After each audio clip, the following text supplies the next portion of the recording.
یا الہی بخش دے سید کو روز حشر تو۔ عمران بھائی انہوں نے سوال یہ پوچھا تھا کہ بہت سارے لوگ اپنے مرحوموں کے لیے جیسے 40ویں یا برسی پر کسی حافظ کو پیسے دے کر بلاتے ہیں کہ قبرستان میں 40 دن تک فلاں شخص کے لیے قرآن پڑھ دو، یا پھر گھر کے اندر قرآن پاک پڑھواتے پھر اس کا ایصال ثواب کرتے ہیں، تو کیا ایسا کرنے سے ثواب ملے گا یا نہیں ملے گا؟ میت کو نفع پہنچانے کے لیے جو مال خرچ کیا جائے گا، ثواب پہنچانے کے لیے جو مال خرچ کیا جائے گا،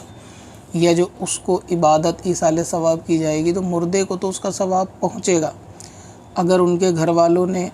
پیسے بھی خرچ کیے ہیں لوگوں کو کھانا کھلانے کے لیے، پانی پلانے کے لیے، ان کی مدد کرنے کے لیے، تو وہ تمام ثواب اور اس کا فائدہ جو ہے وہ میت کو پہنچے گا۔ سوال اگر قرآن پاک پڑھنے والے کے لیے ہے تو وہ ڈیپینڈ کرتا ہے کہ اس نے پڑھنے کے لیے کوئی ہیلا یا کوئی جس طریقے کا معاملہ کر رکھا ہے وہ چیز دیکھنی ہوگی، کہ اگر اس نے قرآن پاک پڑھنے کے پیسے لیے ہیں تو پھر وہ ثواب اس کو پڑھنے کا نہیں ملے گا، کیونکہ اس نے قرآن پاک کے پیسے لے لیے۔ لیکن یہ کہ اگر اس نے وقت کی اجرت کر رکھی ہے اور پھر ایصال ثواب قرآن کرے گا تو اس میں بھی حرج نہیں ہے۔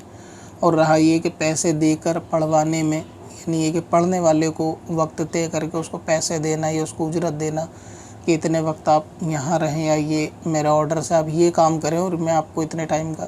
یہ پیسہ دوں گا، تو اس کے اندر پیسے دینے میں بھی کوئی کراہت یا حرج نہیں ہے۔ جن چیزوں پہ پیسہ لیا جا سکتا ہے تو ان میں سب سے بہتر قرآن ہے، کہ لوگ دنیا کے معاملات میں تو ویسے پیسہ خرچ کرتے ہیں، تو قرآن کے ایصال ثواب میں، پڑھنے پڑھانے سیکھنے میں بھی اپنے مال کو خرچ کرنا چاہیے۔ تو اگر وہ پڑھنے والے بچے کو دیتے ہیں پیسہ تو اس میں دینے میں کوئی کراہت نہیں ہے۔ اگر یہ طے بھی کر لیتے ہیں وقت کی اجرت میں تو بھی حرج نہیں۔ بہرحال ثواب تو پہنچے گا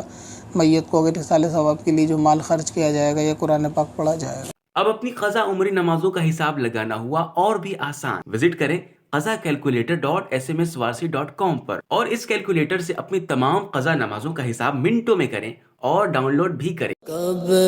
سے